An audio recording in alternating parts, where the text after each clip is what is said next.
Hey, this is Don. And if you're currently a renter but are considering buying a home, but you're not sure if it's right for you, then watch this video as we will be discussing renting versus buying and how buying using a rent to own can be the better choice. Also, in the description below, please look for the link for the Quick Start checklist that you can download, which will be additional information that'll be a step-by-step plan for the rent-to-own buying method. Now let's get started. Rent versus buy. How to break the rental cycle the smart way. Discover the strategic path from renting to home ownership. Here's the real question. Are you stuck in the rental cycle? So what's the challenge? You really want to own. You're tired of rent increases and building someone else's wealth, but you're not quite sure if you're mortgage ready. Well, here's what you'll learn today. Continuing renting when it makes sense. Buy traditionally. What do you need to qualify?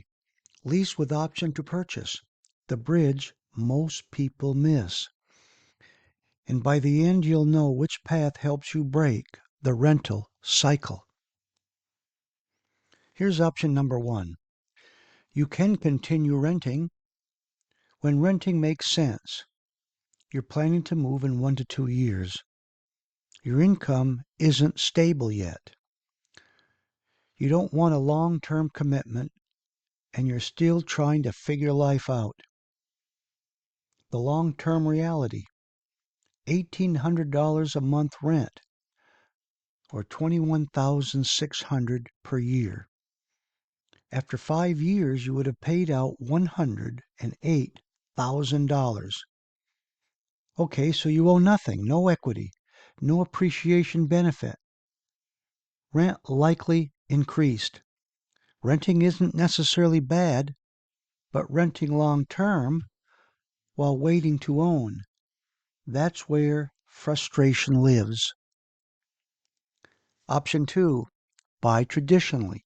Here's the benefits. Immediate ownership. Equity starts building. You benefit from appreciation, stability, and control. But here's the challenge.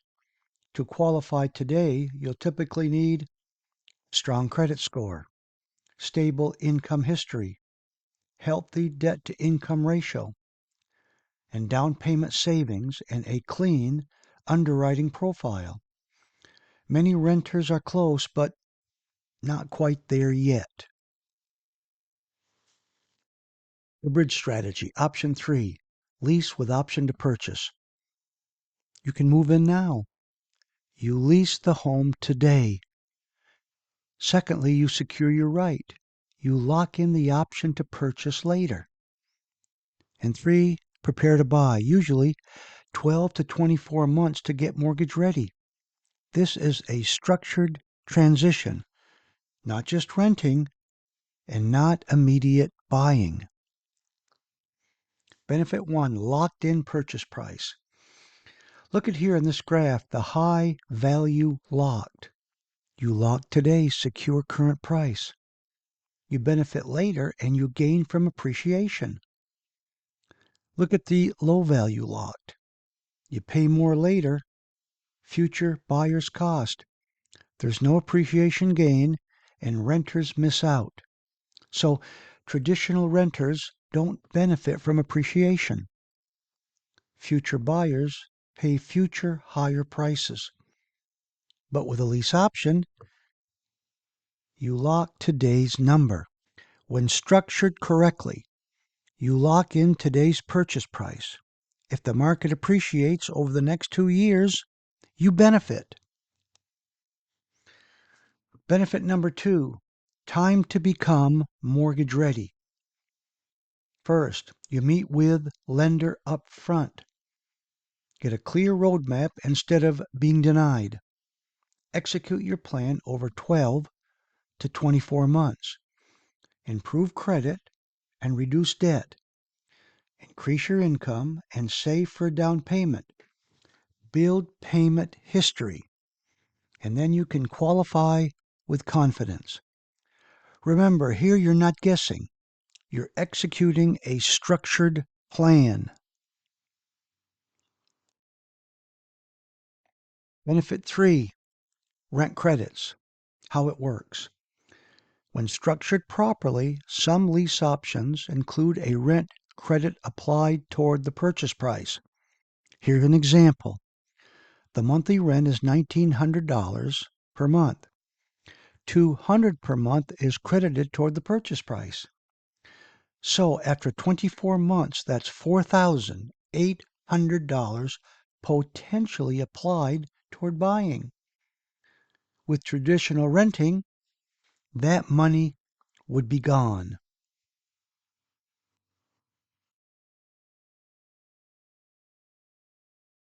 Benefit 4, psychological ownership. You treat it differently. You care for the home like it's already yours. You think differently.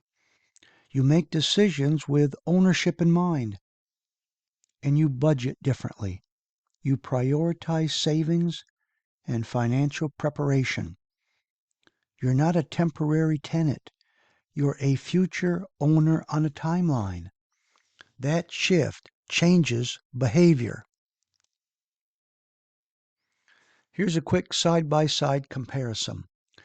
Let's compare 24 months of each approach. First, traditional renting. You're paying $1,800 per month. That's $43,200 paid over 24 months. You have zero ownership, zero locked price, and no path to buying. Now let's look at the lease option. You pay $1,900 per month. That's $45,600 paid over 24 months. But you've locked in the purchase price. You have time to qualify. You have the possibility of rent credits and a structured plan to buy. Which one of the two moves you closer to ownership? Now that's the real question.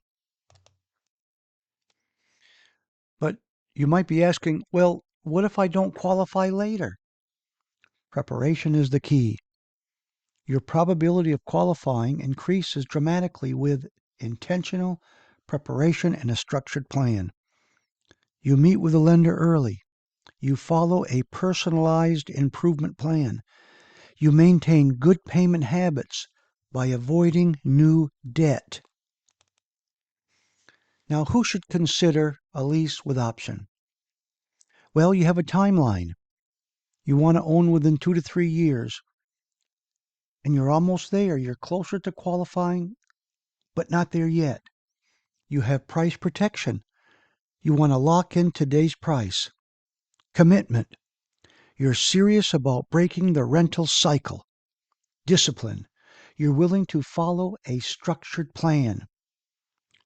Now, a lease option is not for everyone, but for renters who are serious about becoming homeowners, it can be the bridge between frustration and ownership. So let's take action from renter to homeowner. Not a strategy, continuing to rent while hoping things change. Not a strategy, waiting until you magically qualify. But the real strategy is a structured transition plan. If you're renting right now and want to explore whether a lease with option to purchase makes sense for you and your situation, take the next step. Have a conversation. Look at the numbers. Build a roadmap. Because the goal isn't just housing, it's ownership. You can start the journey today.